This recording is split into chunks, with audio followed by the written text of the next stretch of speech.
Nagtakbuhan at nagbatuhan ng bote ang ilang kabataan sa barangay Greater Lagro, Quezon City hapon nung Sabado. Maya-maya pa kita na may tila kinukuyog sila at pinagahampas. Kuyog go! Mabilis na nagpulasan ng mga kabataan ang naiwan sa damuhan. Isang duguan na 16 anyos sa lalaki na nasaksak umano sa gitna ng riot. Isinugod sa ospital ang biktima na nagtamo ng saksak sa kamay, likod at tagiliran.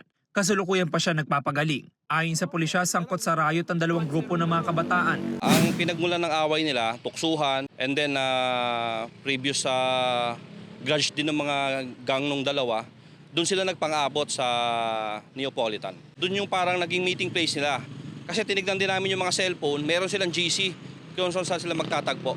Inibitahan sa police station ang 67 kabataan na kasama sa riot. Karamihan sa kanila ay lalaki, habang 4 ang babae. Ang kanilang mga edad 11 hanggang 16 anyos. Some are residents of Quezon City and some are residents of Caloocan. Pinatawag namin yung kanilang mga magulang and then ang intervention natin na ginawa, turnover namin sila sa barangay para sa social intervention din. Sa tulong ng saksi, natukoy ang pagkakakilanlan ng dalawang sospek na kapwa 16 anyos. Patuloy pa silang hinahanap ng pulisya. Sa ospital, ipinakita sa biktima ang larawan ng isa sa mga sospek na positibo niyang kinilalang sumaksak sa kanya. Sasampahan ng mga sospek na reklamong frustrated homicide. Malaking bagay kasi yung responsibilidad ng magulang na tiyakin kung sinong mga kasama nila, mga kaibigan.